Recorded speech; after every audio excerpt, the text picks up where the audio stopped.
This episode of the Off-Road Podcast is sponsored by Warren Medical Gear Outfitters and Colby Valve. Off-Road Podcast, episode 412, Northwest Overland Rally recap. Tonight, Aaron can hold a paper towel, Coy can patch a sidewall, and Ben loses his license.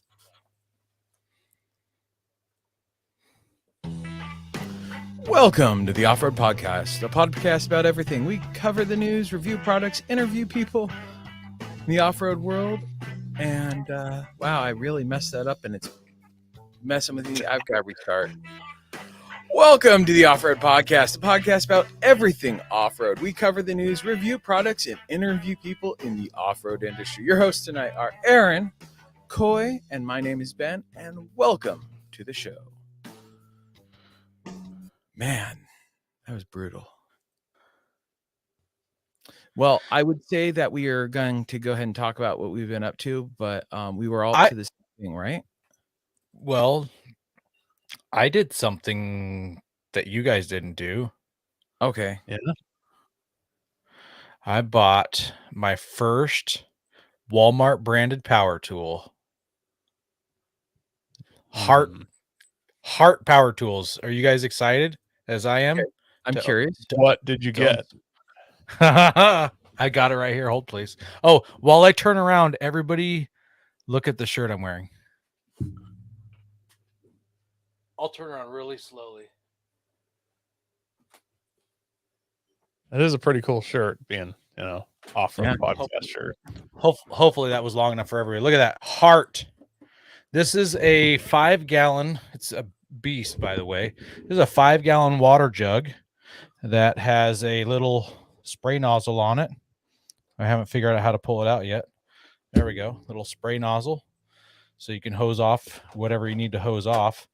And you put a little battery in here. Came with a battery. Or you can plug into this port right here with its special 12-volt cord, which goes into a cigarette lighter. Oh, it's hybrid powered. Turn it on. It's even got a little light on there. Oop, there's the pump going. Don't want to burn it up. Yeah, so this holds 5 gallons of liquid. So, it could be water or warm water or lemonade. Who's ready for a golden shower?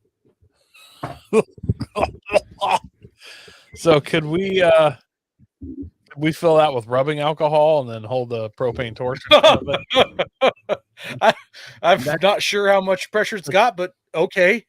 I'm just saying, I don't have a flamethrower. If we can make one for cheap with 5 gallons of fuel, I'm in.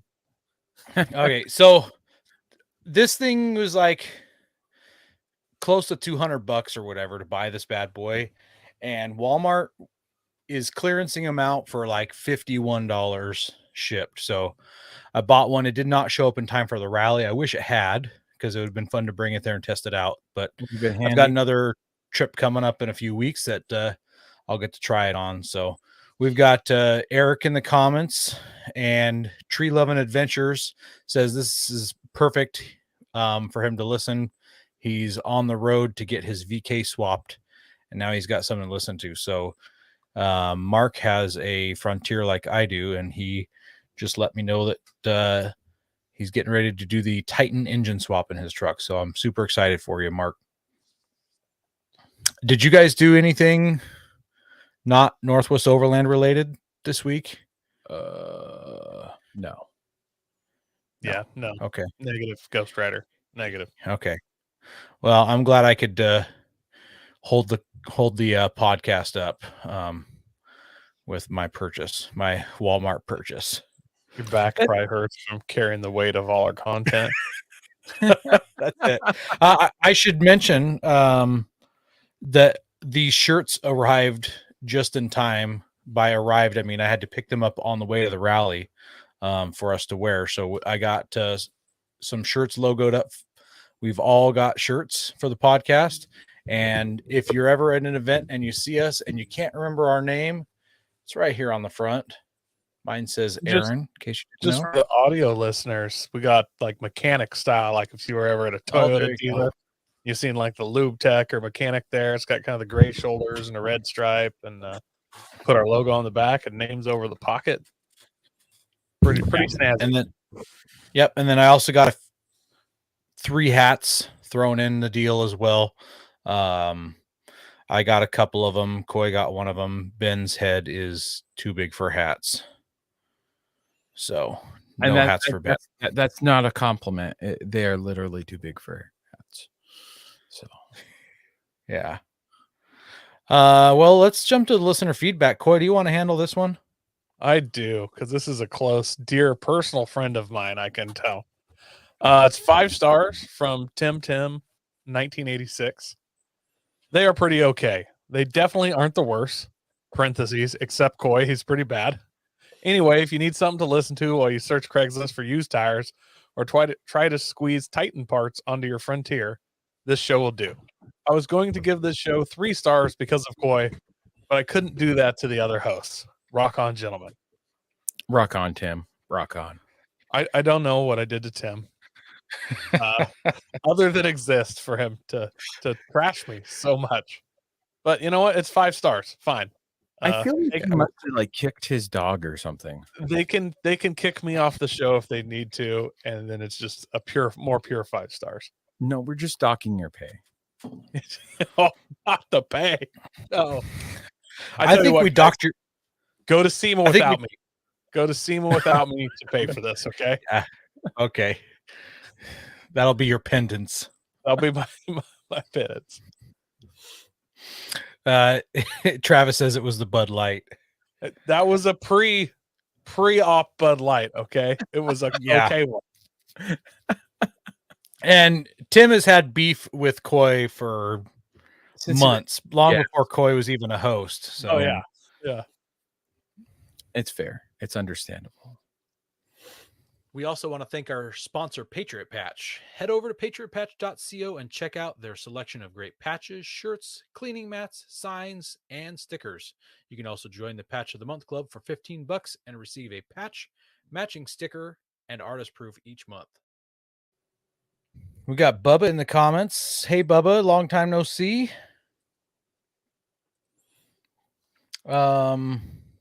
Speaking of patches, we were liberated of a few patches at the Northwest Overland Rally as well. Yep. So for those of you that didn't run into us there to get patches, reach out. We'll mail them to you. $13 for the first one, $10 for every patch after that. Shipped in the lower 48. Yeah. Continental.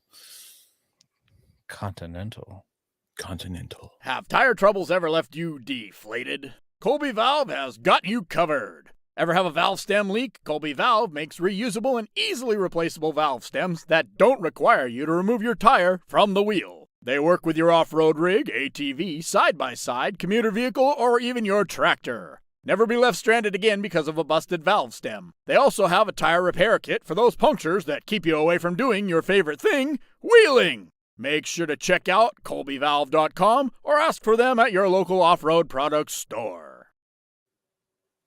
All right, so this first story is from Motor One, and it's a recall on almost 1 million Ford trucks and SUVs.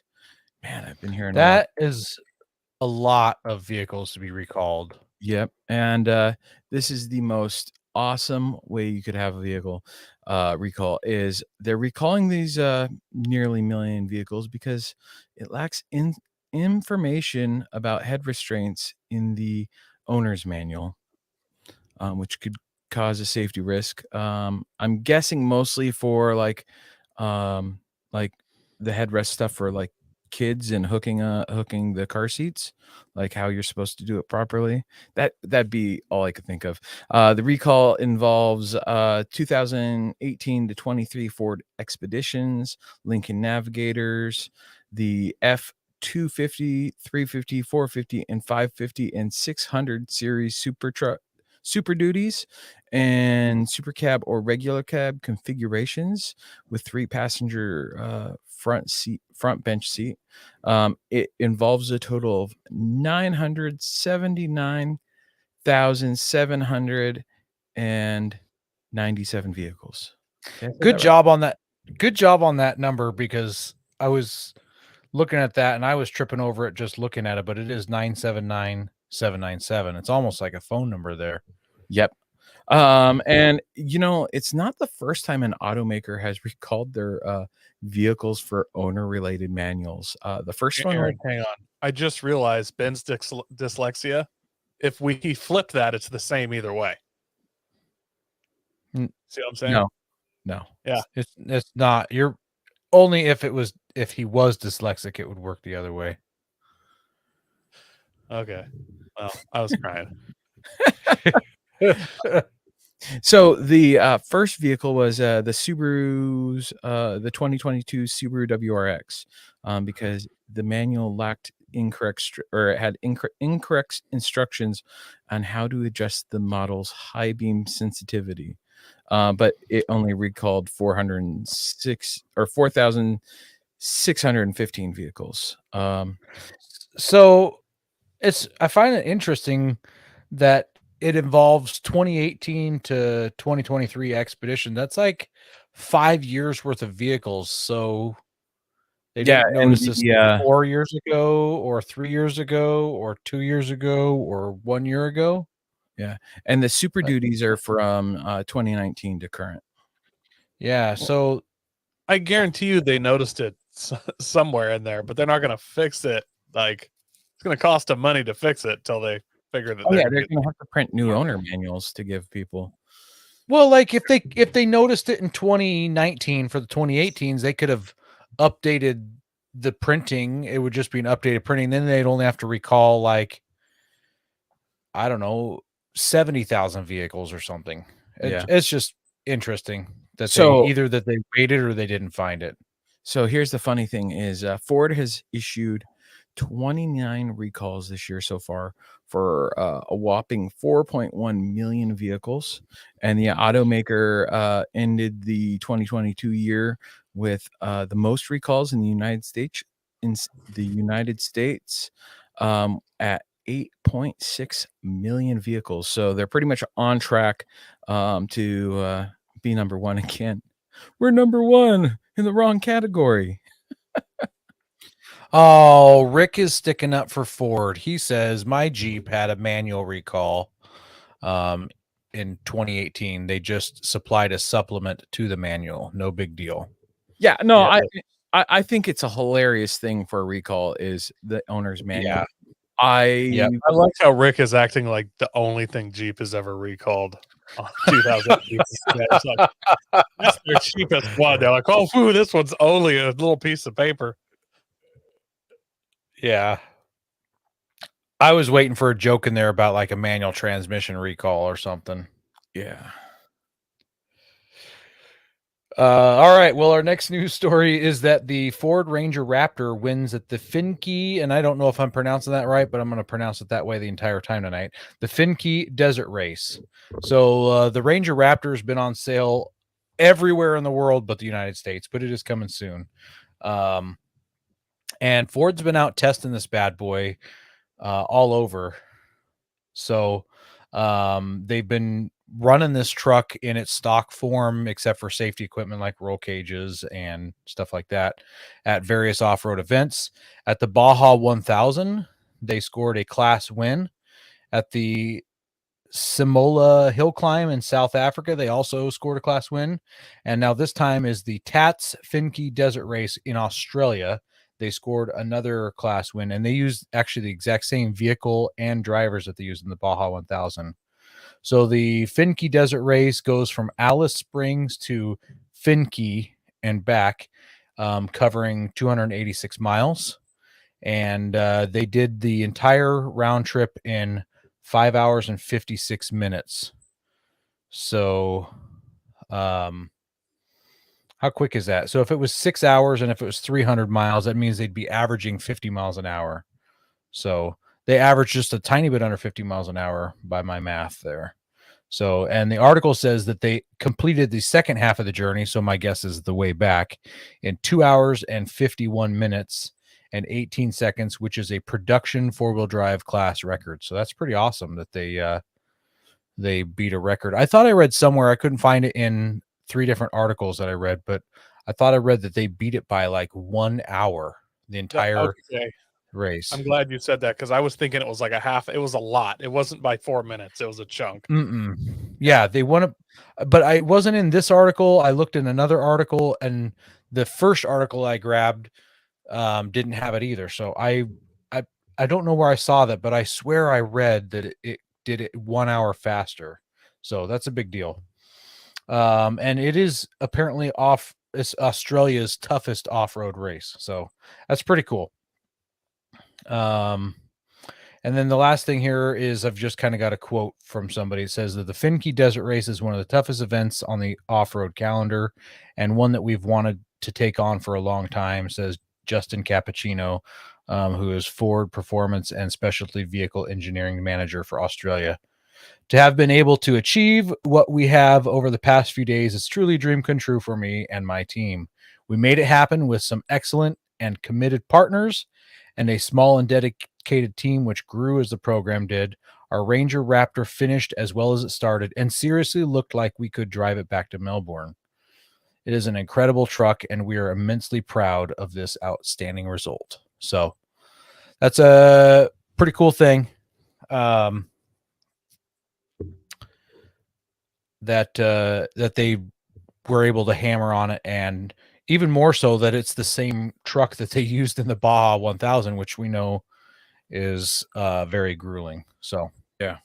So I may have read that wrong. They beat in that one where they set the class record. They beat second place by an hour and a half.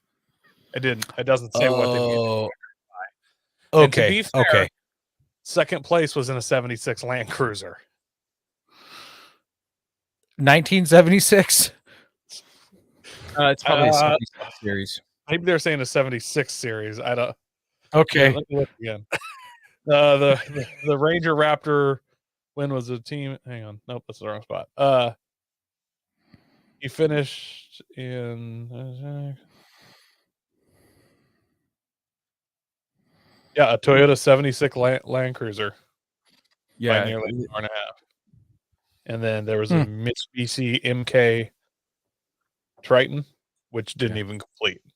So the 76 Land Cruiser was made in 2007. Okay. Oh, that actually shows one for 2022 as well. So it's Japan's answer to the Land Rover Defender. All right. Well, it still beat some records, and it still beat everybody else in its class. And hats off to Ford for getting that done. I mean, that's like they did 3 big events, and they took the class win. There's a picture of it there. Yeah, it's a good looking truck. Yeah, it's for those. Sharp. It looks like a Raptor, but obviously smaller than the big Raptor. I like it. And considering what it did, that's impressive. So it leads to hopefully it's got really good technology that we'll see here in the States when it comes over this way. Yep.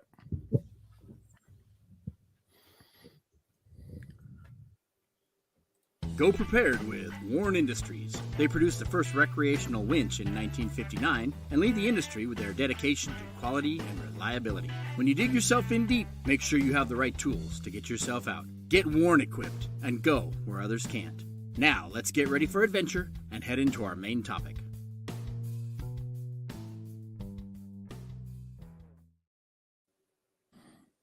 I just like it because it has a snorkel, Rick.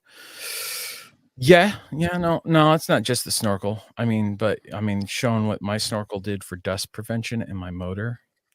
You know, Ben, I know that I keep saying that you have to buy a JK or a JL just for the show to make it more, rounded, balanced. Yeah, but if you got a Ranger Raptor, I'm totally fine with that as well. Like that, I think Aaron would accept that. You know, I may have to use some of your pay from the podcast that we docked to be able to afford that, but I think that's a sacrifice I'm willing to make. I'm also fine with that. You can take all my pay, and I wouldn't be upset if he got a ZR2 either.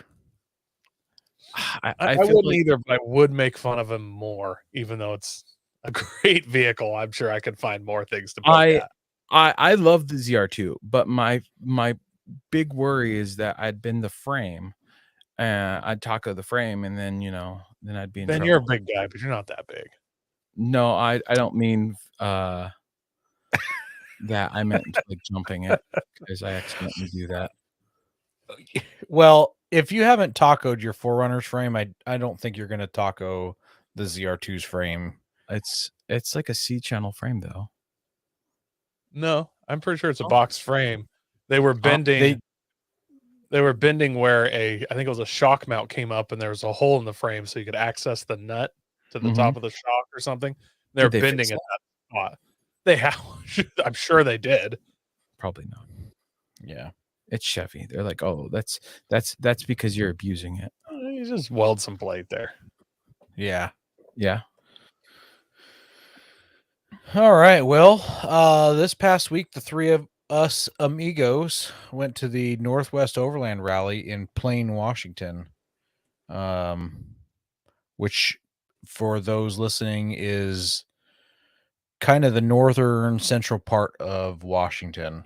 If you know where Leavenworth, Washington is, the Christmas town that everybody loves to go to, it is north of there by 20 minutes or so.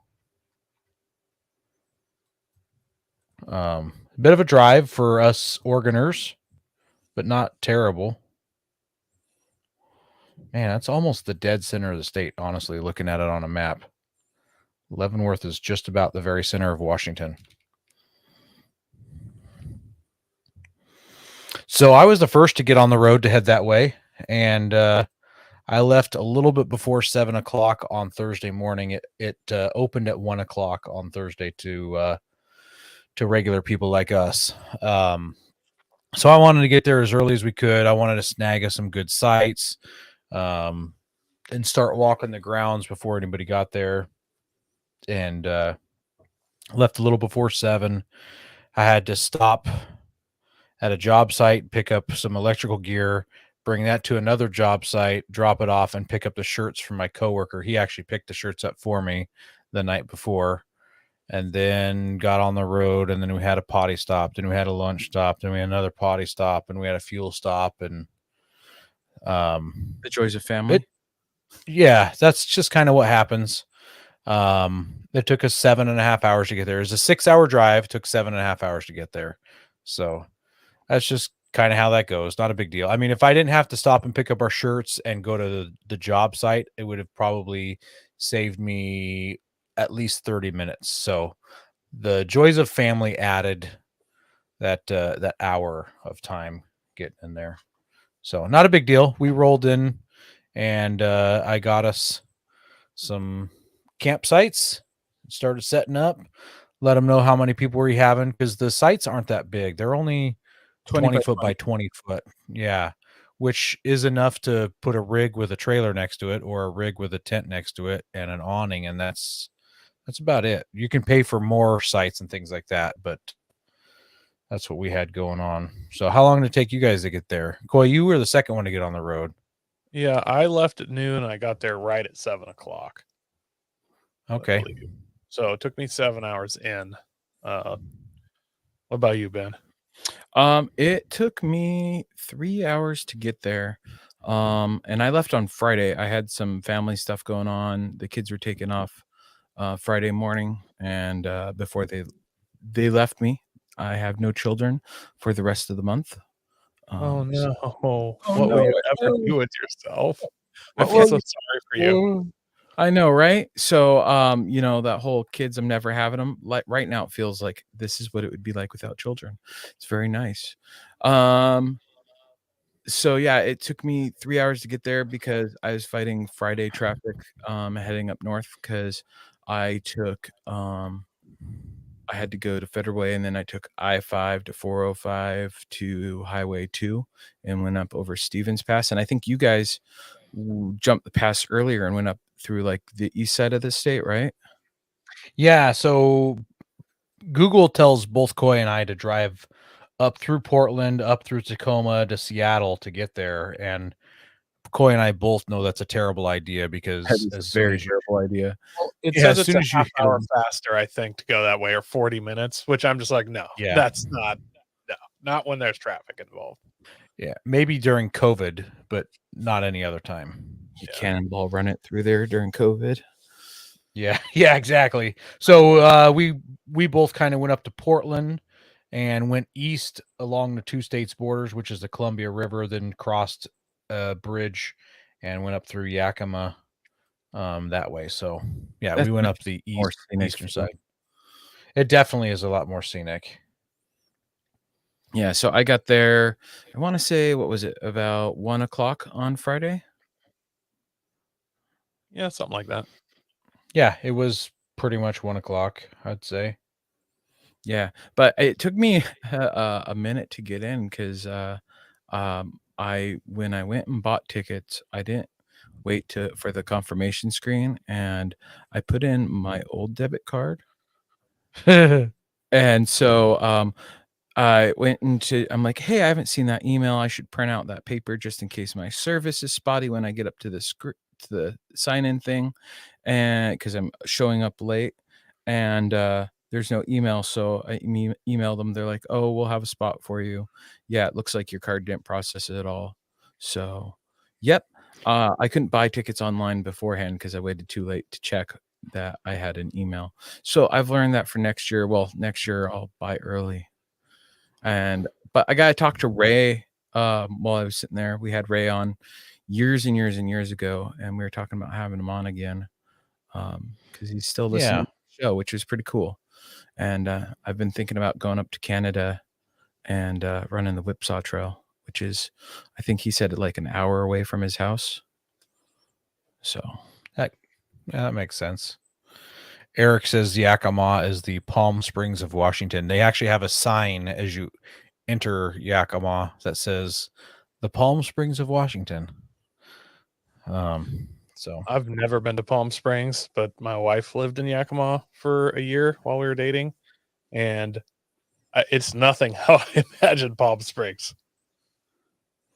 Yes, Josh, I actually wanted to change it for this show, but I barely got on before we got on the air because of outside. Yeah, But it'll be new for next time. I pinky swear. Rick called it Yaka Vegas. I've heard it called Yaka Vegas many times as well. There also there's a little gas station and mini mart that I passed, and it was called the Yakamart instead of Yakima. It's called Yakamart, which I thought was pretty clever. that is clever. Yeah, Yakamart. Yeah. Oh, Well, I so hate Yakima. the event was laid out. Ben's going to play a slideshow here while we're talking, just a bunch of pictures we took. So enjoy the pictures as they scroll. Feel free to comment, and maybe we can stop and go back. But the event layout was there were two sections to camp in besides this section in the picture where the Subarus were. There was the quiet zone, and then there was the not so quiet zone. And the only difference was at 10 o'clock in the quiet zone, it's supposed to be zero talking, nobody outside talking, sitting around campfires, not even whispering. And in the quiet zone, you could stay up talking outside as long as you were just being quiet about it. And we camped in the not so quiet zone because we planned on having a propane campfire every night. And it wasn't that loud. When I went to bed at around 11 o'clock every night, there was just like a low murmur outside. So wasn't too bad. What did you guys think about that? And at night, like being inside the teardrop trailer, I couldn't really hear much of anything except for like the wind every now and then, which was kind of nice. I had my window open. I didn't find it too loud. I find it annoying when people play their radios, and you could kind of hear some people forcing me to listen to their music. But it wasn't like obnoxiously loud. It's just like when I'm camping, I don't really like a ton of music personally. It's not my jam. But I kind of understand it there. You're not like out in the wild. You're in this big group, but I just feels weird to force other people to listen to what you're listening to when you're camped right next to it. But other than that, and even then, that was off by 9:30 or 10. So yeah, I didn't hear the music except for during the evening or during the middle of the day. And I only heard it on the first couple days. They either knocked it off or left or something because the I wind didn't got hear it at all strong the last day. I think it was carrying it all away. blew the music away. That's possible. Josh says the sounds of nature. And then for our campsite, we got 4 campsites basically. So we were 40 deep by 80 wide where we were camping. And so you can see in Coy's background picture, he's got his FJ with his pop-up. He kind of basically parked in that configuration at one end, and I parked in that configuration at the other end, which left a big space in the middle where we put the pop-up. When Ben showed up the next day with his little trailer, we put it in front of the pop-up shelter, and we had a spot for Rick. Rick promised us that he was coming, then he backed out at the last minute, so it gave us that extra space that we didn't initially planned to have. So it was kind of nice having some extra space there. Nice layout. The crowd was smaller, so it was like we weren't really cramped for space. Like it didn't feel like people were on top of each other, which was nice. Yeah, for sure. I wrote down, I put in here pretty much all of the vendors in the show notes, guys, but there's so many, I don't want to list them all, but I figured we could touch on a lot of them. We could touch on the ones that we spoke to and things like that. So the first one on the list was AEV. So American Expedition Vehicles was there. They had a little booth. They weren't technically, maybe they were selling some stuff, but they weren't like selling their rigs there or anything. That's what they're known for doing. But they were talking about them, and they had like a booklet on them and stuff like that too. So I got to talk to one of those guys. We actually have AEV coming on the show I think at the end of this next month. I think they're maybe the middle of July. I don't recall, but AEV is coming on the July show. 17th. There you go. Yeah. So they had a bunch of recovery gear, which I'd never realized AEV like has their own line of like, ropes and soft jackals and stuff. Yeah.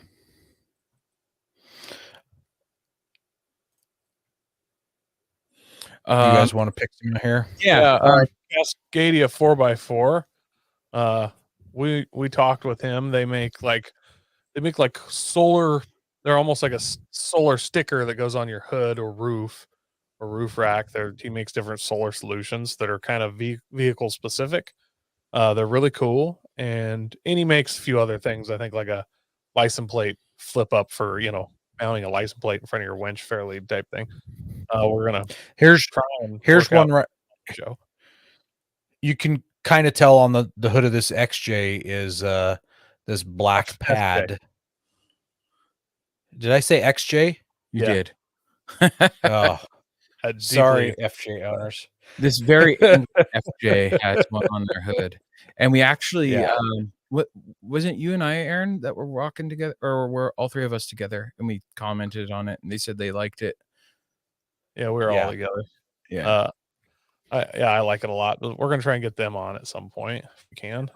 We stopped by the Diode Dynamics booth, which was pretty fun.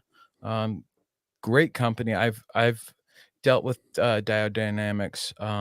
I own their Smart Tap flasher, and their customer service is top notch. I have a few friends that have anytime they've needed help with their stuff, their customer service is on point, and they've got some of the best lights that I've seen.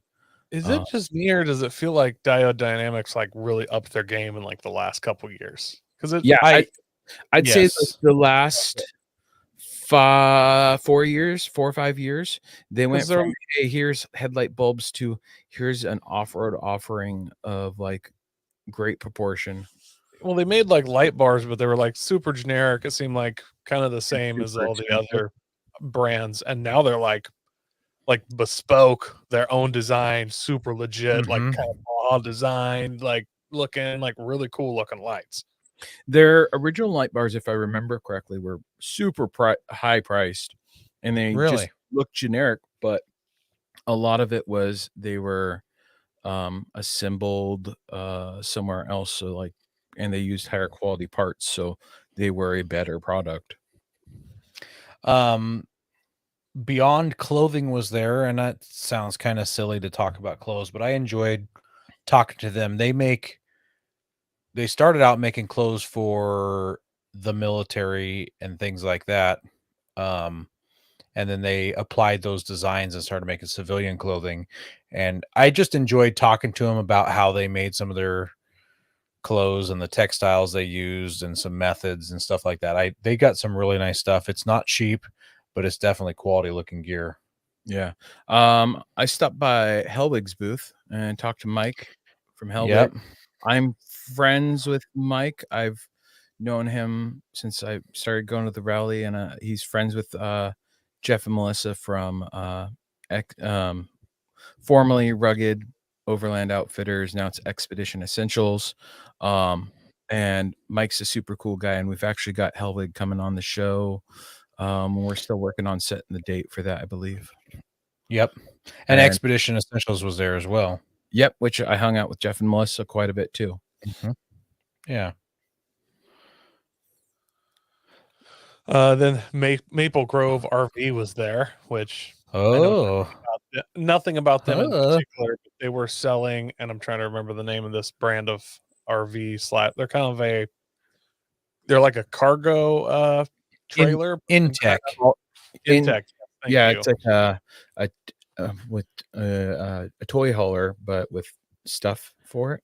Well, it's really like just a enclosed car trailer, but then there's kind of also some RV stuff in it. So it's more car trailer than it is RV, and they're kind of lifted and stuff. And my wife really wants one. We'll see how that all works out. But I got to look at those. Yeah, and they had you're gonna need to get a raise on the podcast so you can afford it. Yeah, sorry, Ben. I know you wanted to go after, but you need that podcast pay. Or you take my podcast money this year, get the Raptor next year. I get the podcast money of yours. Okay, that's fair. Yeah, we'll stack. We'll stack. We'll pyramid scheme it. Sounds there. Good. We go. There was a company there called Globe Trekker, and lo and behold, it was the LMTV that I sold. That's not it. Nope. No. I was like in a Suzu box truck. Where's that picture at? Here's the backside of it. So, yeah, the guy I sold it to, Bill, he and it's the two guys in the blue shirts there kind of built this bad boy together. And he's taken it all over, and in fact he got it stuck down in the shores of Lake Powell, and quite the recovery story getting it yanked out. So it was fun to see my old LMTV. He gave me a great tour, walkthrough, showed me all the stuff he did, and he's just enjoying that truck. In fact, he enjoyed it so much he bought a 6x6 version. So I'm excited to see what he's going to do. Yeah, it's amazing to see what that LMTV transformed into, and just knowing how capable it is, or can be, is nice. Yeah, minus some people's driving getting stuck. Yeah. Let's see. I'm trying to think. Who was it? The Corindia. I can't remember how to pronounce it. Outdoors. He builds like the Mercedes Sprinter vans and stuff up, and but he also had a huge selection of Victron solar controller supplies. And I think that was two separate people. Oh, was it? Okay. Yeah, I think he was just next to him, but he used them. Yeah, and it's like, oh, well, this is the guy I need to talk to, and I never got a chance to talk to him.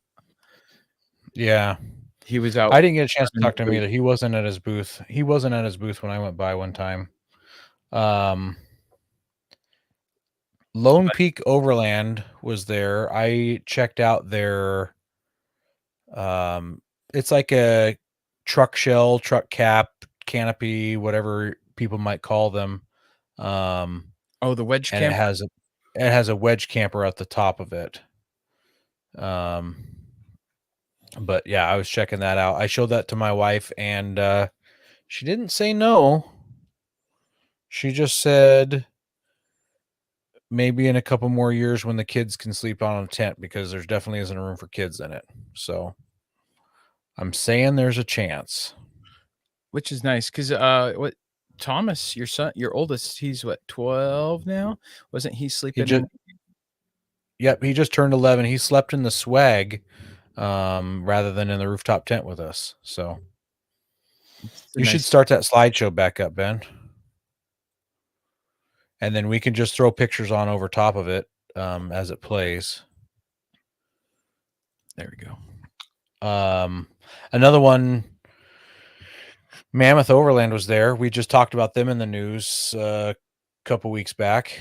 They've got those wild extinction level event trailers. They do regular trailers too, not just the ones that you can order as bulletproof with bear spray and night vision cameras and fully pressurized interiors and stuff. So, I saw quite a few of their trailers there, like of their not extinction level trims.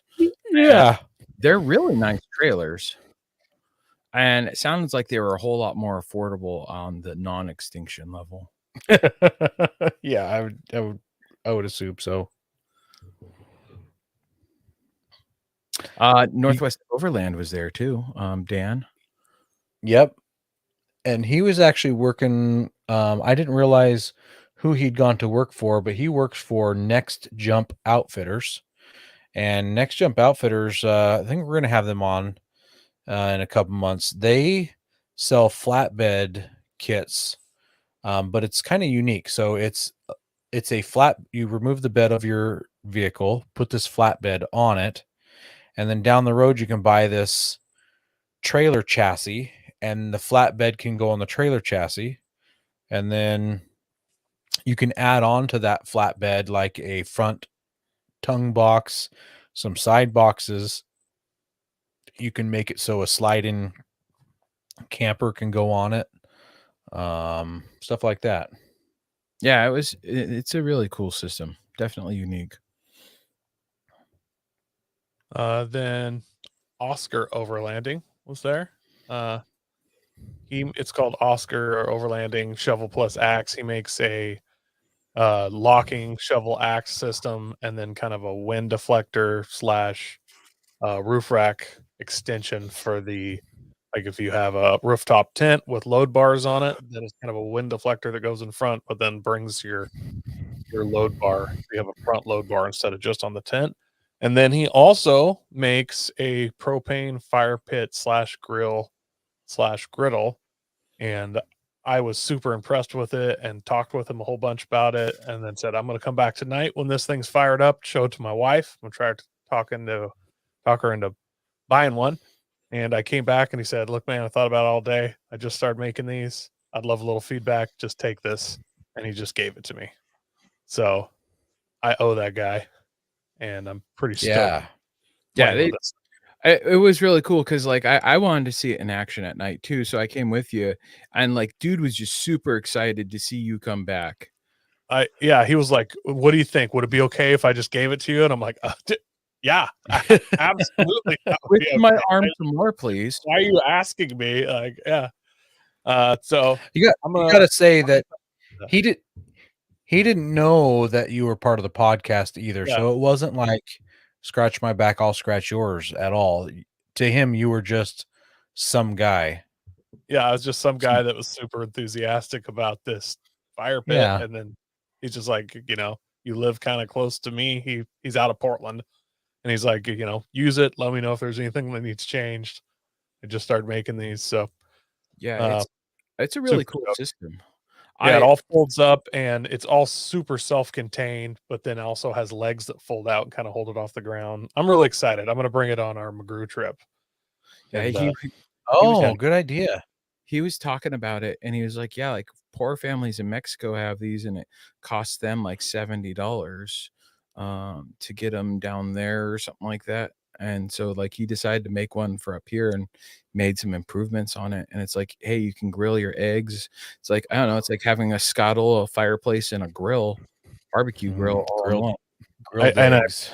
And it really is self-contained. The legs fold up and hold the lid down. The lava rock kind of stays inside. I'm really excited about it. So that was kind of my big Yeah. win of the event, honestly. So thank you, Eric.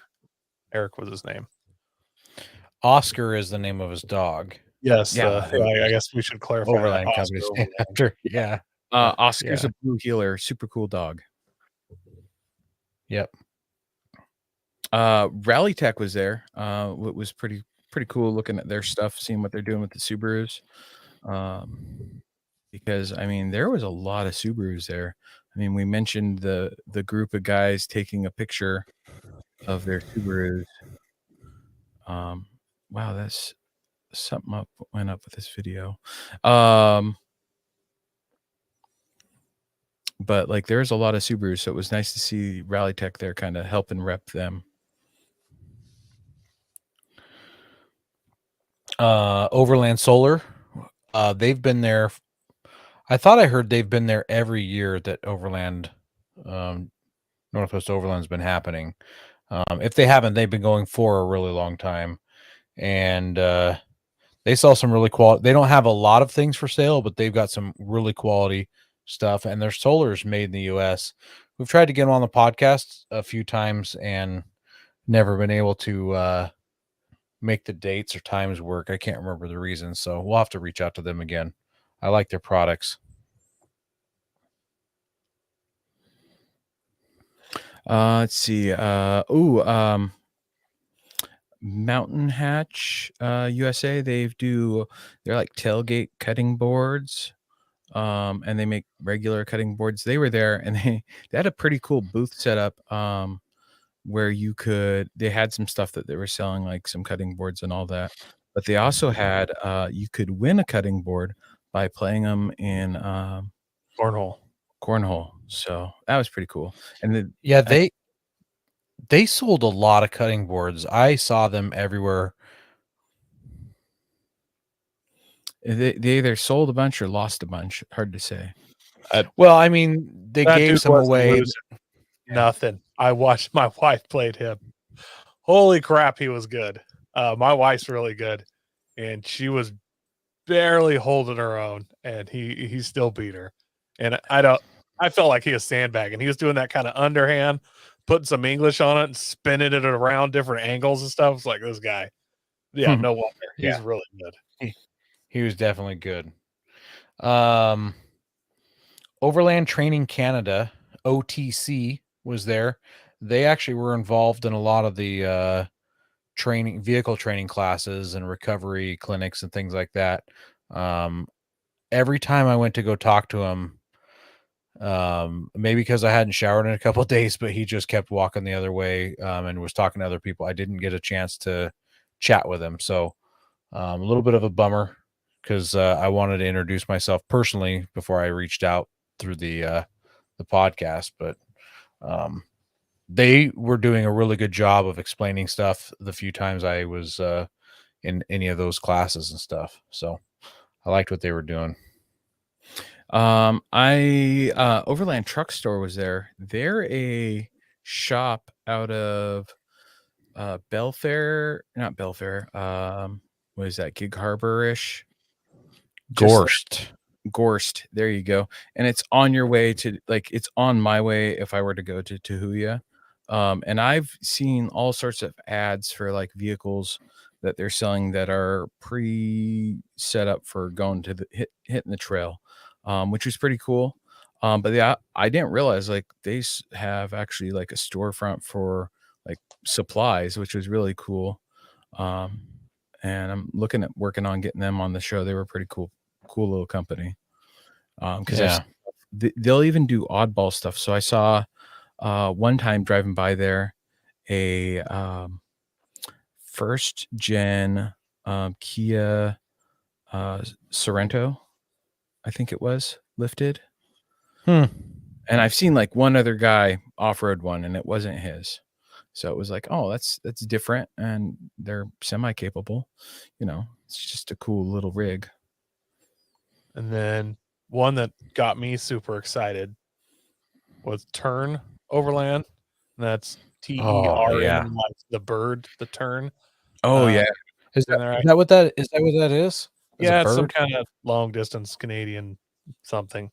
So they make windows and doors for like teardrops and campers and stuff.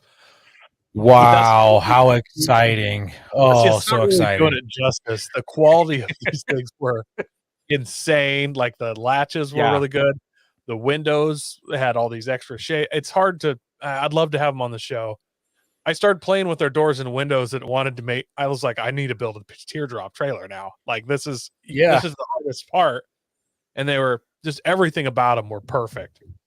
Yeah, it was. They supply like everyone in the industry. Right there. Like, Right there. there right we there. go. You can see them on this camper build. Those are the windows. And I've got a buddy that's got some on his trailer, and he was talking about how he liked them. And like the guy was showing it to us. I'm like, oh, I kind of want to switch this out on my teardrop. And then like they make teardrop trailer doors. So literally unbolt the door, bolt in a new door if it's the same exact Yep. dimensions, which as a factory style door it should be. And then they even had like one door, it had like a bear proof.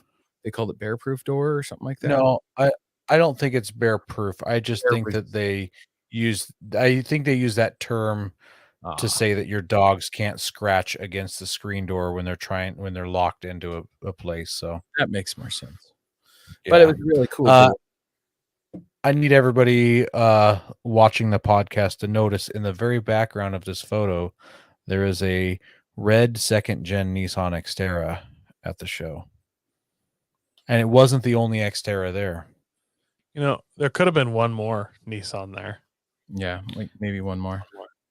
I did notice being Ben, like we drove the off-road vehicles, not like, you know, our wives' cars and got the good gas mileage. But old Aaron just took the old Ford F-150 up there. Ford Yeah.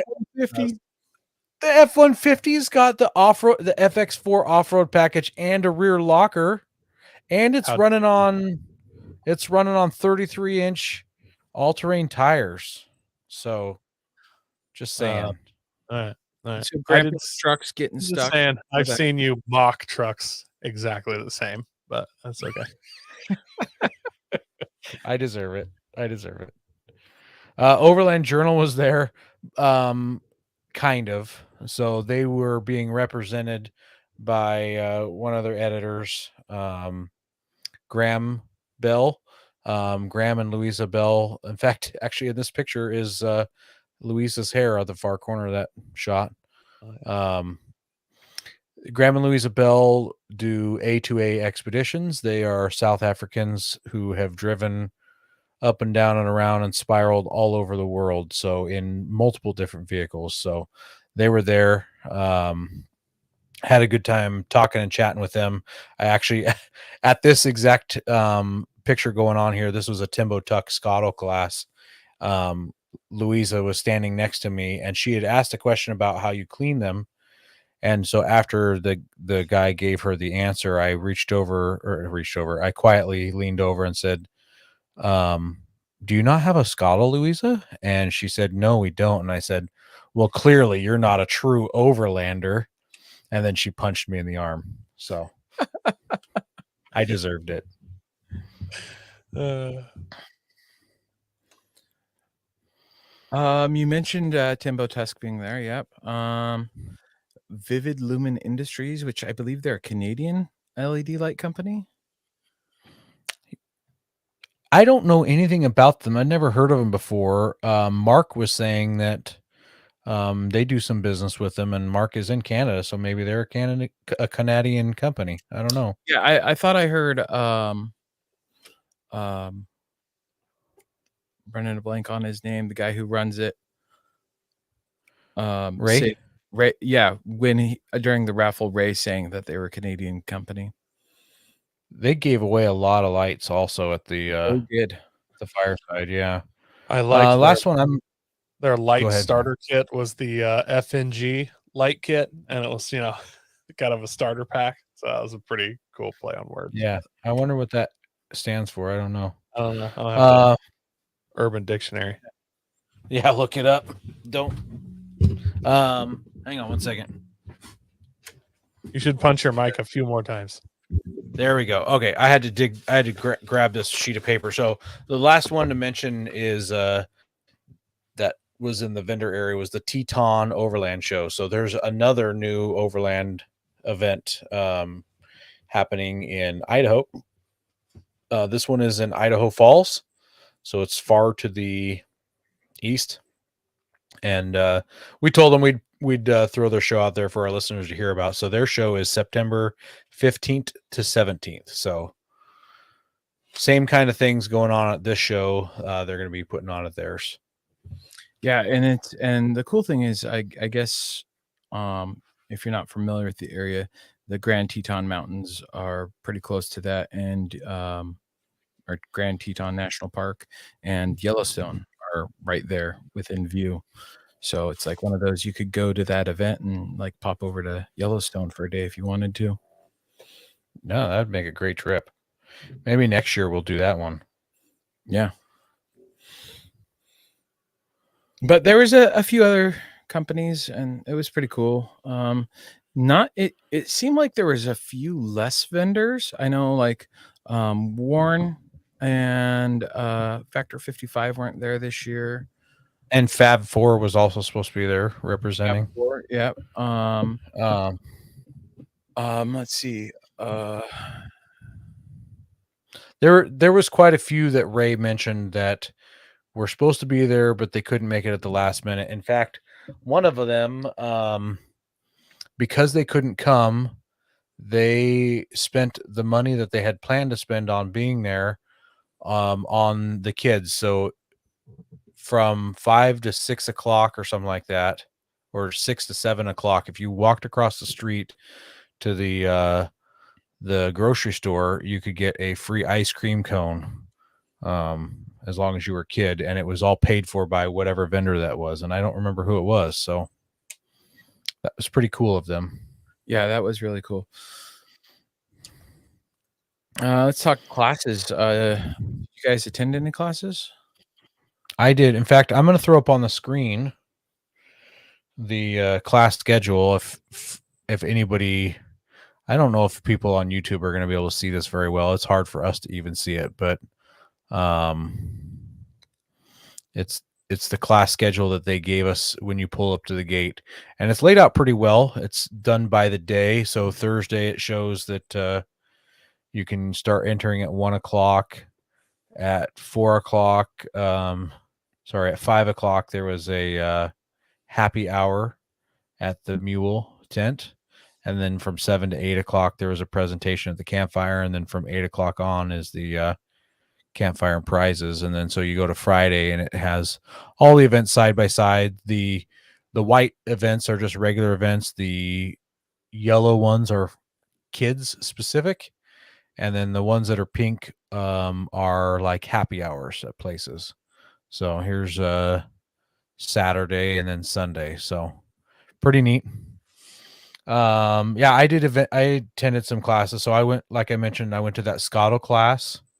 I popped into Andy Lilienthal's Winching 101 class, hosted by Andy and Mercedes. Specifically them, not anybody else tied to them, just Andy and Mercedes. I went to a choosing an overland vehicle class so I could find out if my F-150 is really good enough for overlanding or not. I also went to a solar 101 class put on by Overland Solar. So I'm curious, what did you pick up with the solar class? Did you learn much from that? I didn't. In fact, I didn't hang out very long. I wasn't expecting you to ask me that question, but I'm going to be honest and truthful about it. So I've picked up a lot on solar, building my own stuff, and it was like I thought I saw that class on there. I was like, no, doesn't. I'm like 103 or 2. Yeah, it definitely was 101. It was definitely a 101 class. And I'm not trying to put it down or anything, and I'm not saying that I'm like some solar guru or electrical guru or anything, but it was a very basic class, which it had a large crowd of people. You got a low voltage license like Aaron. Like this stuff is you're ready for the big Well, guns. and that was kind of where I was going with the questions. Like Aaron's electrician and Fire alarm guy. he's almost along there. And so it's like, hey, he should know some basic electrical stuff, and then he has some solar stuff. It's like, how much does he know?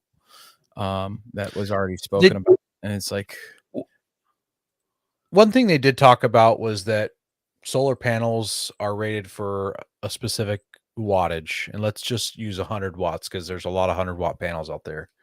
That 100 watts is when the panel is brand new under very perfect conditions with zero load, with no wire connected to it. The wire has resistance and things like that.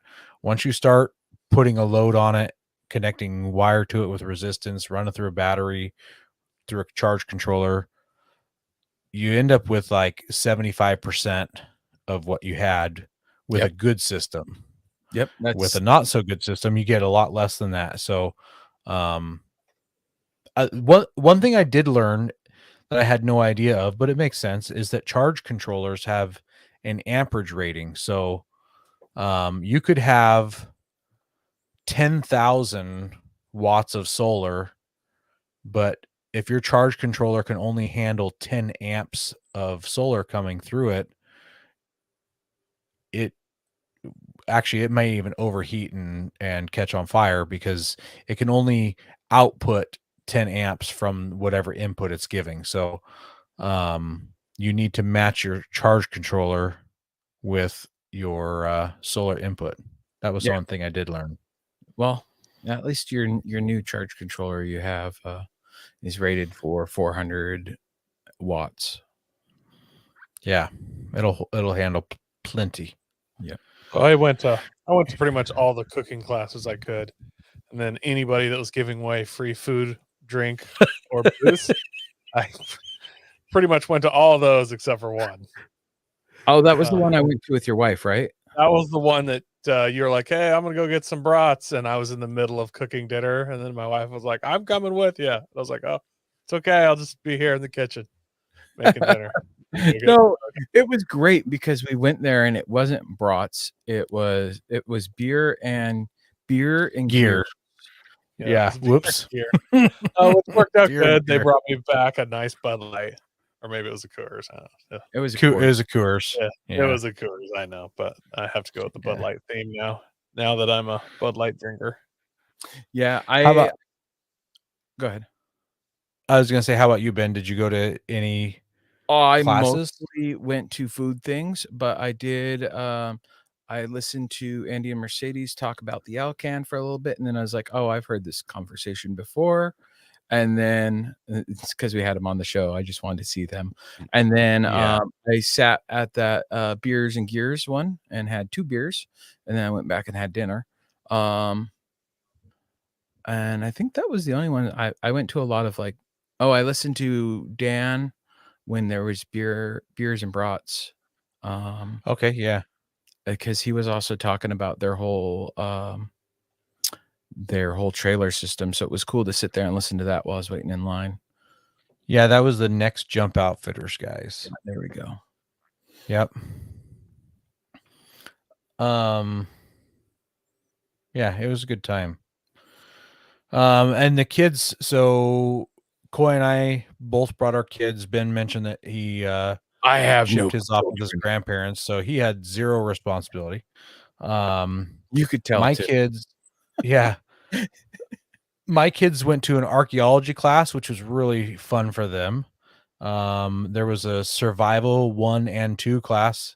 My kids went to the first survival class. And the guy who put it on apparently is like he like trains people, like military people, like special forces and survival. And I heard that Ray Highland was like, "Hey, you want to put on a survival class for kids?" And he's like, "Sure. How many you think?" And Ray's like, "Oh, maybe 20." And apparently like 50 kids showed up.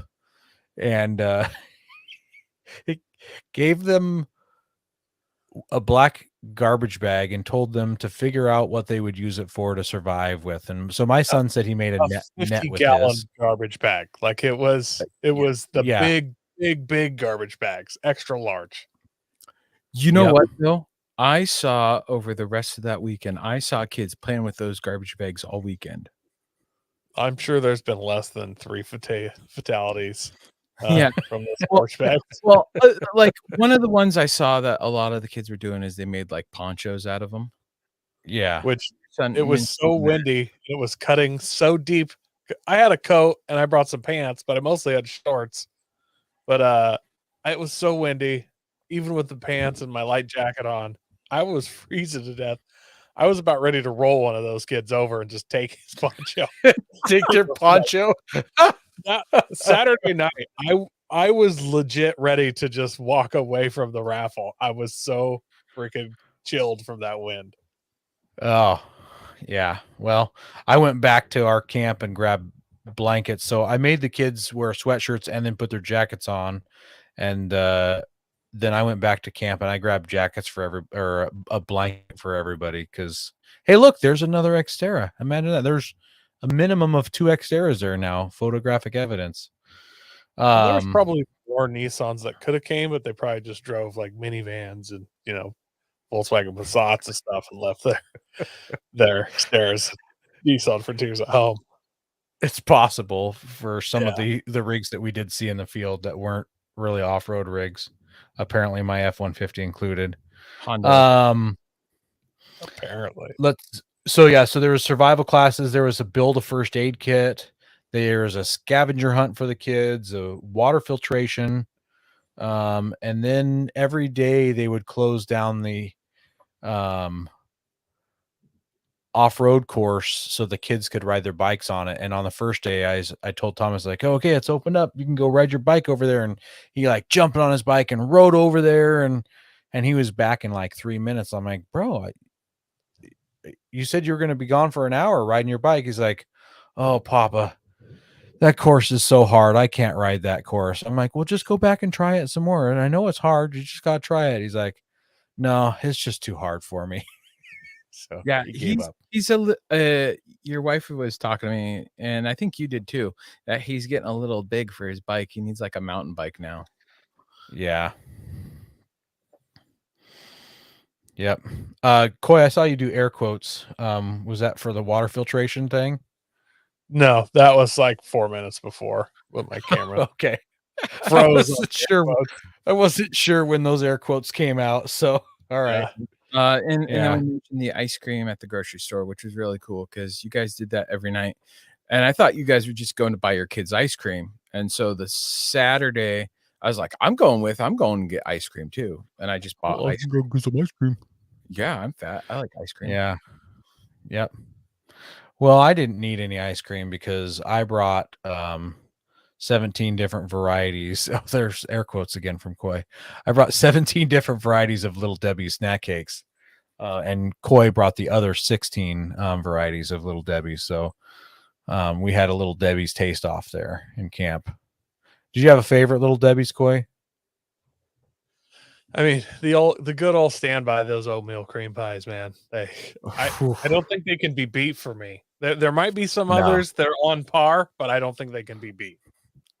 And the ones that you brought, I think, were the big version. Also, they weren't that little tiny 2.5-inch round ones.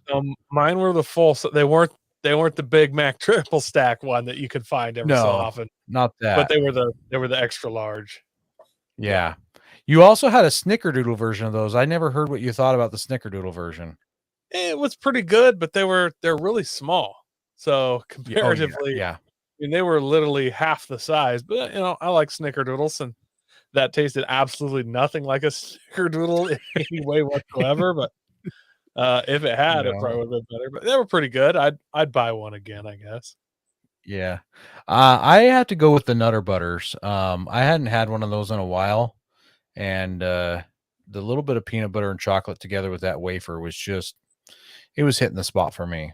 So it makes me think we're going to have to do, so we did a trail like off-road camping food episode. Maybe we just need to do a trail snacks episode.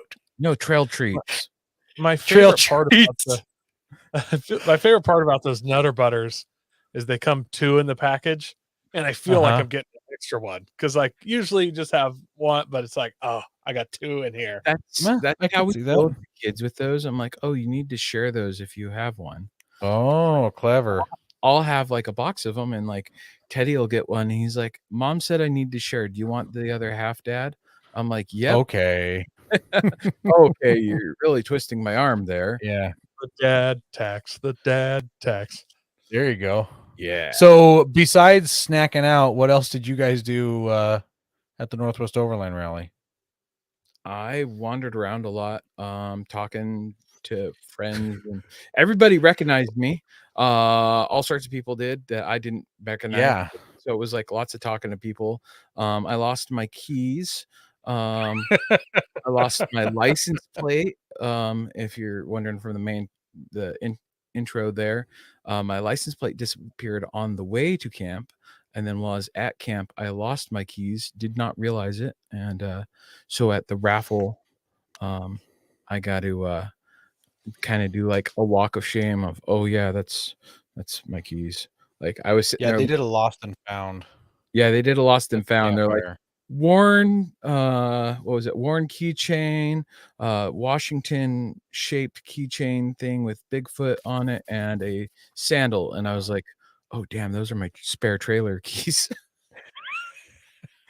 Because I'm the type of guy I know I'll lock myself out of my vehicle if I don't bring spare keys. And so I bring spare keys so that I don't lock myself out. And I usually like give a set to Aaron, or I just keep them in my pocket, or somewhere where I can get to them easy. And lo and behold, I just lost my spare keys and had to go get them. And like, were you two sitting by each other that day? No, I was. Yeah.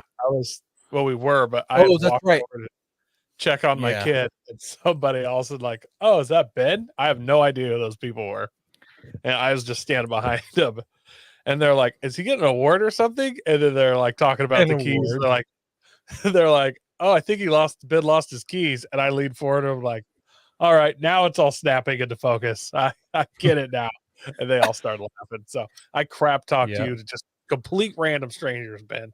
It was I had no idea who they were, but they clearly knew you. Yeah, And, it's funny. It's I go to other states sometimes and I run across people I know.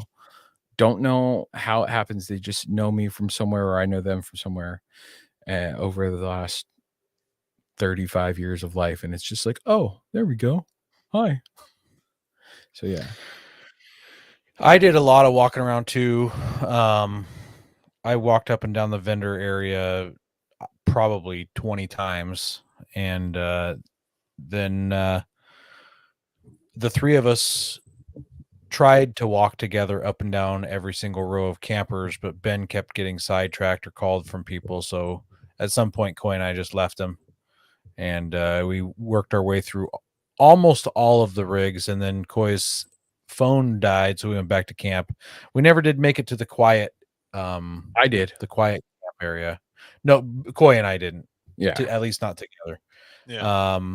But the quiet zone was actually really small. Everybody was in the no quiet zone. So yeah, it was pretty funny. My buddy Fred, he wanted to be in the quiet zone, and he like parked in the farthest corner that you could be, and there was like one person near him, and he's like, I could be as loud as I want, no one could probably hear me. true. Actually, there was another Xterra.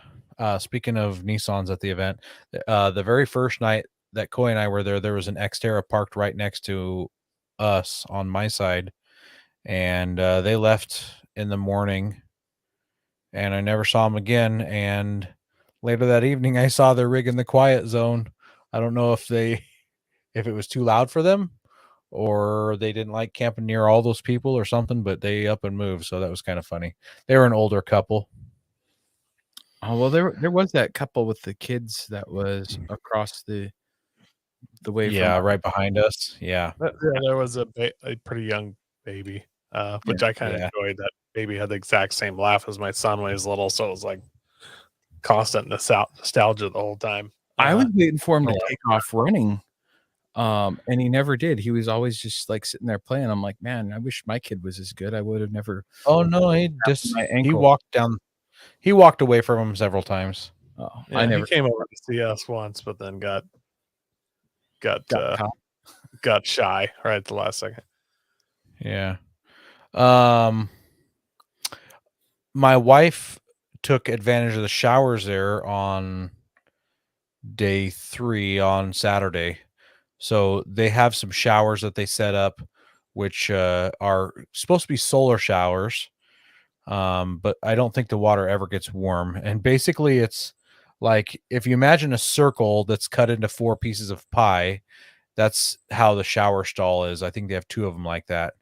And so everybody has this wedge-shaped shower with metal walls, and then the outer ring is 4 different shower curtains. But it was so windy that the shower curtains don't stay closed, which is really funny. So she showered in a bathing suit so that she didn't give everybody else a show. Didn't Kinda they funny. also have sauna set up there at some point? From the That's right. Yeah. Yeah. There was a sauna there, a sauna company. Let's see if I can find them. Yeah, North Shore Sauna. Yeah, so they had 2 saunas, one at their booth and one over by the showers. I don't know if anybody took them up on the sauna, but kind of fun. Basically, they were like a gazelle tent with stove jack and a couple clear panels. Yeah, they look pretty So, cool. Yeah. Well, let's talk about the campfire. So before the campfire happened every night, there was always a speaker. And Ben, you weren't there for the first night, which was Thursday, and it was Tunisia with AJ. I don't know who AJ was. Tunisia is in Africa, if my geography is correct. And he just kind of talked about his trip going through Africa and stuff like that. The next night was pole to pole EV. So let me find a picture here. It's in here somewhere. There's another Nissan at the event. I don't think it got uploaded, Ben. Oh, The Nissan with the biggest tires at that event was electric. The vehicle that wasn't an LMTV that had the biggest tires at the event. Here's the picture of the tires, but I don't see the rig anywhere in our uploaded photos. But it was you can upload it's an picture. all electric Nissan with 39-inch BFG KO2s. They did 0 suspension work to this. It was built out by Arctic Trucks. Yeah. And we talked about these guys on the podcast. There we go. There's a great picture of it. That's a really good picture of it. I'm told that they said that this EV is sold. Maybe they said North America, but I thought they said the US. I've never heard of this Nissan in the US anywhere. Nissan Aria. They're pretty limited sales. I don't think they have the production up on them. I've heard advertisements on the radio and stuff for them, but I've heard that they're super limited to get right now. There's one dealer nearby. Huh?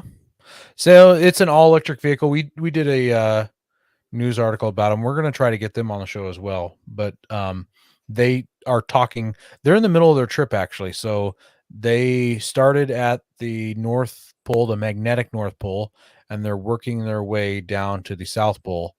And basically they hit the United States, and they have been on a tour through the United States rather than heading straight south.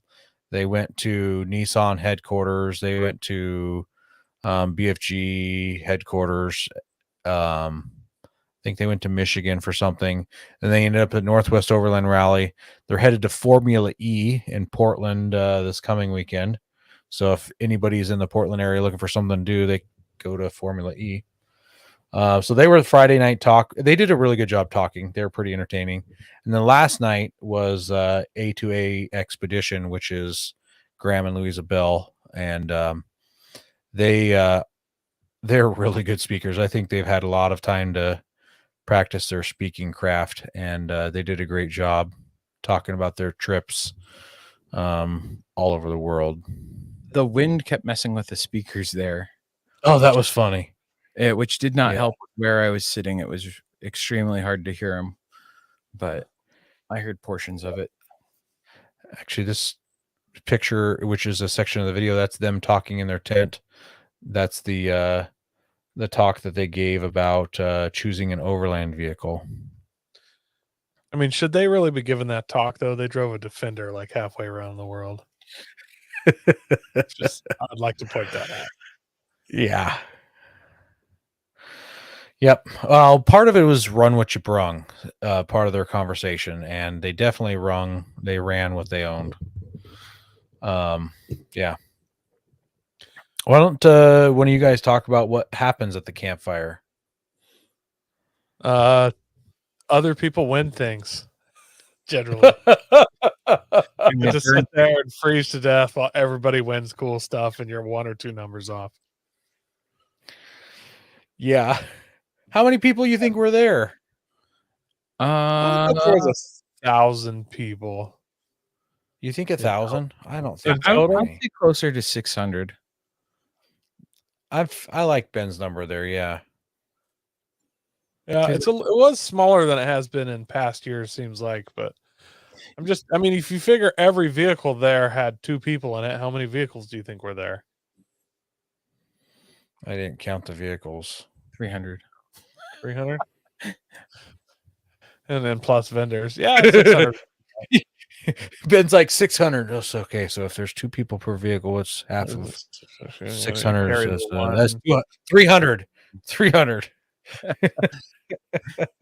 That's good, Ben. Good job. I can math sometimes. Yeah, it was a good time around the campfire, but it was definitely cold. You're done moving for the day, and then you sit in a chair. The sun goes down. The wind is still blowing. Yeah, the wind was brutal on Saturday. It's never been windy really there before. Yeah, I went back to camp and I grabbed my blanket and brought it with me, and I was like wrapping it around my waist just because it was blowing through my pants. Oh. But they raffled off all kinds of stuff, man. I mean, there was a pair of Mack tracks, obviously the hats and T-shirts and lights and shovels, and just there was an awning that got raffled off. There's some other big stuff. Kind of think of it all. Tires.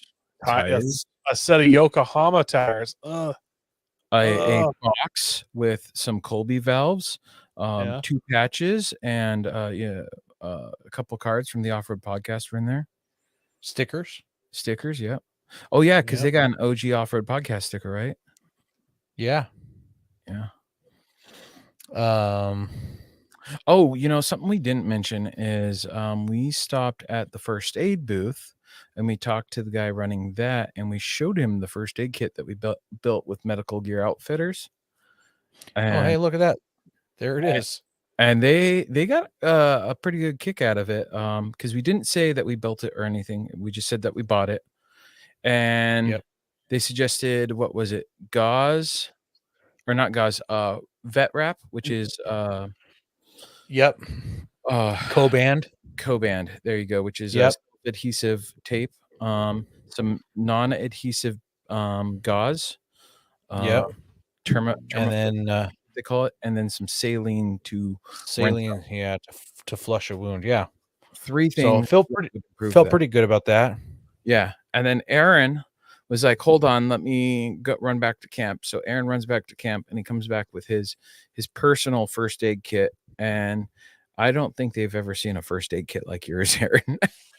Well, the one guy said, "Hey, this reminds me of your first aid kit," as he's talking to the other medic, and they went through it. They went through it compartment by compartment, and they were like right on when they pulled out like the stapler and some other things. So when they pulled out his laparoscopic surgery set, they're like, seems excessive.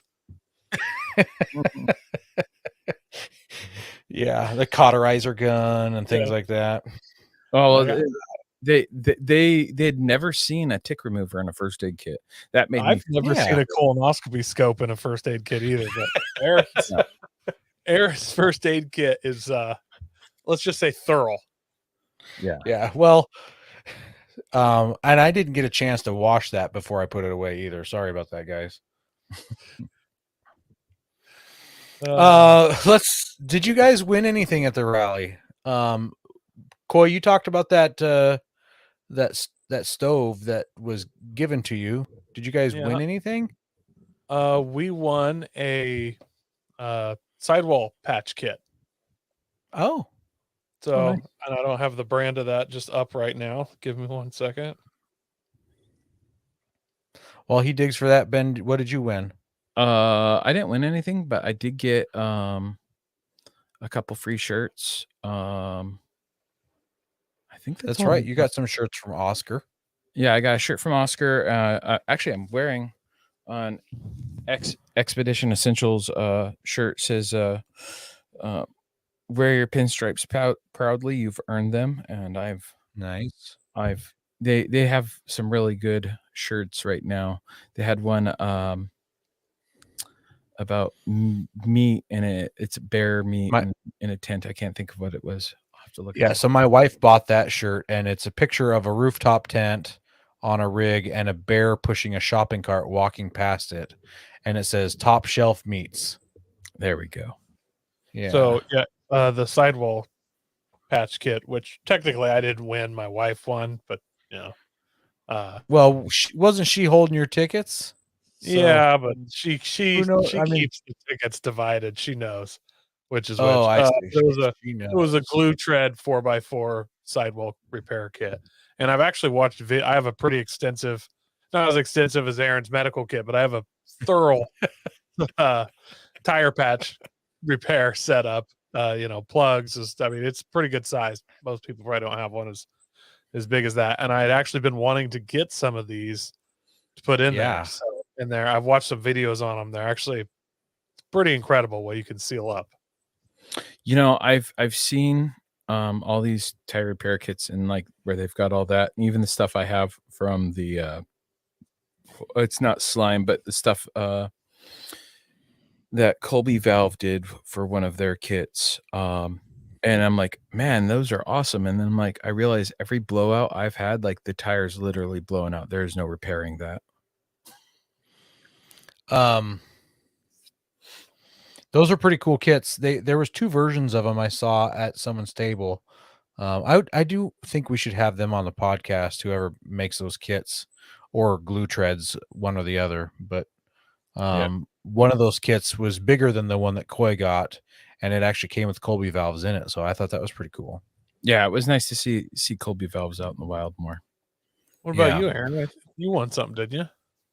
I won big, you guys. I got a magnetic paper towel holder from Expedition Essentials. And I was bragging about that at work today, and nobody's going to understand the brag, but it is a really cool, very well engineered device. So it's made up of like 4 different pieces of metal that are all powder coated and fancy, and they're hinged, and they're like a spring hinge. So if you remove the paper towel from the holder, it all collapses down like flat pack, and then you put it all back together, and it's really cool. And then it's got magnets on the back. You can just stick it wherever you want. Can you see it? I'm sharing the screen. Yeah. That's open. Yeah.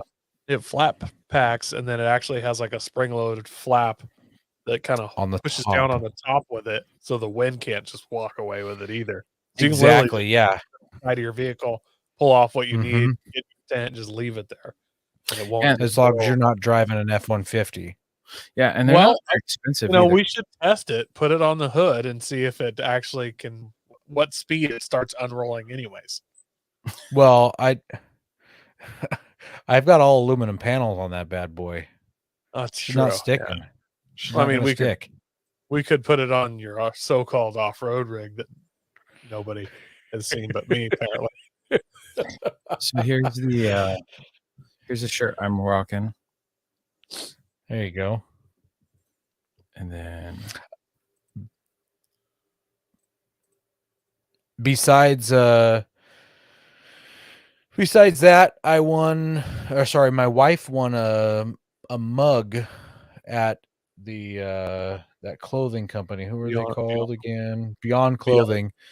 They had this thing where you sign up for a giveaway and then you got to spin a wheel, and she got a mug, and I'm like, oh great, another mug. She just loves coffee mugs. I'm expecting it to be this crappy ceramic thing with a logo on it, but it turned out to be like a super nice metal mug that's double wall insulated. It's really small, like it'll only hold an espresso. It won't hold like a real cup of coffee, but it's a cool little mug. It was a nice cup. Yeah. Oh, what was your favorite vehicles that you saw there? ooh. Okay, I'll go first because I'm stealing it. I'm doing it right now. Here it is in this picture. So it is a Mitsubishi Canter, is what it's called over in Japan.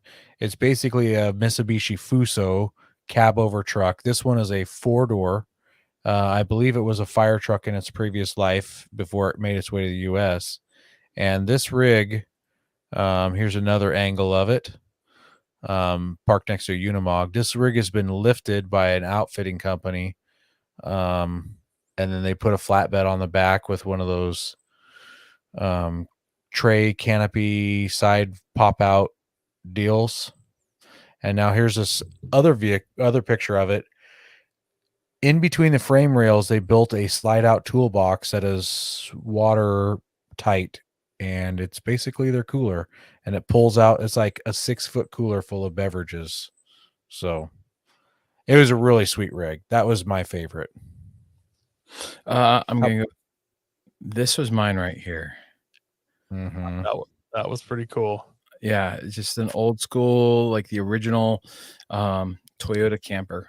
It was a second gen Toyota camper truck with the camper conversion. Yeah, that was slick. I like that a lot. Yeah. I considered that as being my favorite, Ben. So good choice. Good choice. So I want to describe it a little bit for the audio listener. So it's just a Toyota pickup truck cab with the fiberglass camper on the back, and I don't know what specific brand this one is, but they've done it up really well. So it's got a very mild lift on it. It's got a tube front bumper with a winch in it and a high lift jack. They've got a light bar hanging off the front of the camper. They've got a couple solar panels on the roof. They've got a awning off the side.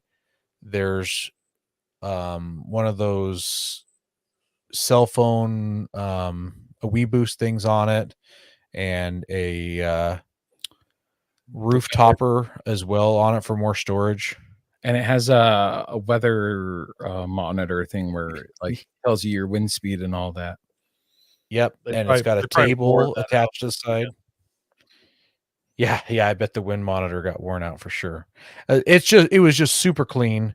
It was done really well. So mine's not too far off of you, Ben. I didn't go for just the easy pick like Aaron, but Aww. I did. I mean, when I show it, you'll know it's me. I'm a sucker for the Toyota, 3-stripe heritage, and I just love this 4Runner. Just Yeah. loved it. Oh, it's definitely clean rig. It's one of the cleanest. So it's a first gen 4Runner. I guess technically it's a second gen 4Runner or whatever. It's the first gen body style, but it was an IFS one with a removable top. Oh yeah. It's white, had the Toyota, red, orange, yellow 3-stripe. The paint had to have been repainted. Nice tube bumper on it. Had 17-inch, kind of a more modern wheel. But I just love that. It had big old bazooka speakers hanging from the roll bar in the back, like the kind you see on wakeboard boats and side by sides. Yep. I just thought it was a classy rig. I don't know. Yep. I definitely pointed that one out to my wife when we walked past it. One of my favorite camp setups, and it's kind of cheating because it's my buddy Amos's rig, but he's got a little guy. It's the off-road version of the little guy camper, and it's got ARB awning with a Tepui side tent that's kind of like the Oz tent that attaches to the and then they use that as like a dog room, restroom, changing room, because that's the downside of sleeping in a teardrop trailer is changing in a teardrop trailer. You're doing it laying down unless you're changing outside, and I didn't want to scare any children, so yeah. And then he's Thank goodness. yeah, and then he's towing it with his G-Wagon. So it was a fun little setup. Definitely cool. Yep. Yeah, it was a good trip. All three of us have plans to go back next year, and we're going to, instead of just doing some patches and stickers for the raffle, we've got something fun up our sleeves. So you guys should start planning right now to go to the 2024 Overland Rally so you can get a little bit of the action we're going to be giving away. That's all I'm going to say. That's it. Yeah. How was your drive home, Aaron? Yeah, well, nobody threw up in my rig, so I'm gonna just kind of throw that out there. But just south of Yakima, after I fueled up, turned out the road closed in front of me and had to take a little detour, almost to Idaho. It felt like there was just like no way when those roads close that are going through those areas. There's no like, oh, just pop on the side road. It was a big detour. And it dumped us way east up the gorge, like 43 miles up the gorge from where we would have popped out. And then everybody had to do that. And then Highway 14, which is a 2-lane road with not much passing and stuff, suddenly has all of that 97 traffic. And of course, there's these semis lumbering along that refuse to just let traffic. There would be a semi doing 50 with literally a mile line behind it. Once in a while it'll be a car with like somebody who just was on their phone and just let traffic. And people were just passing, like angry passing, and just slowly working their way through the line. Not that I was doing that with the trailer, but like some people were. And it was straight up a good time, bro. So I got passed on double yellows on blind corners. In fact, when that started happening, I would just slow way down because I knew what could be coming around the corner. And one time there was almost a head-on collision. The guy dove in front of me at the last second. Yeah, it got nasty. And part of the problem is there was a EDM concert at the gorge, and they canceled the Sunday night because there was a shooting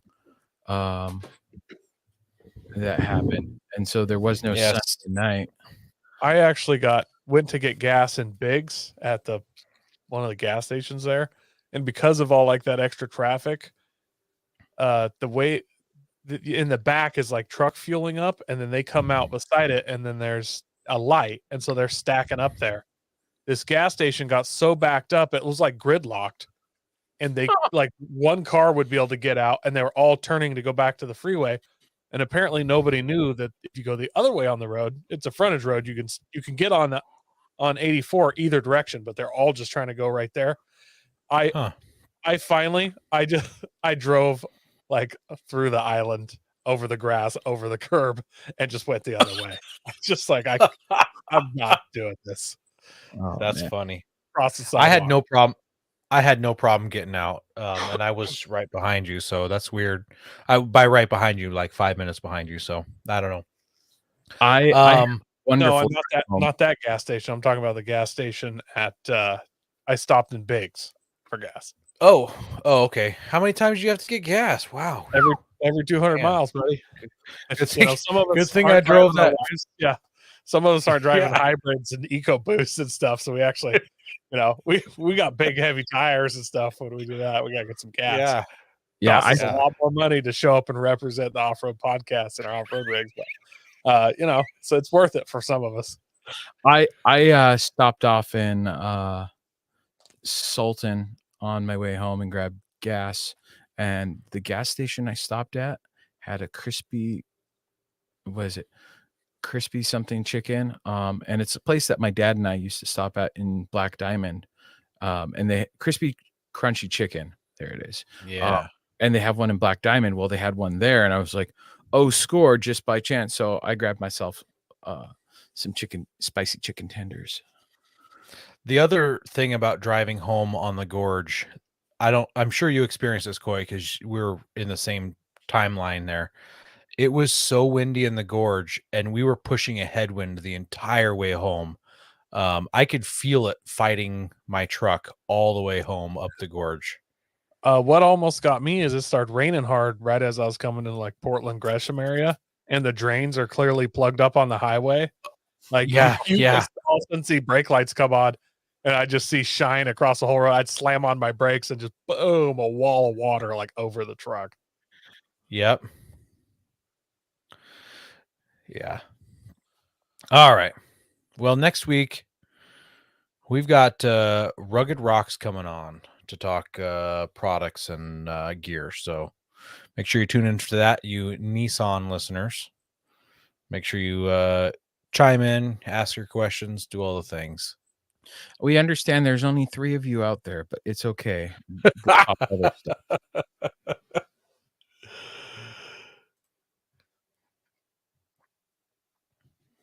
Also, thanks everyone for listening, hanging out with us, saying hi to us at the Northwest Overland Rally, watching us live on YouTube, sharing us with your grandma. We appreciate you guys.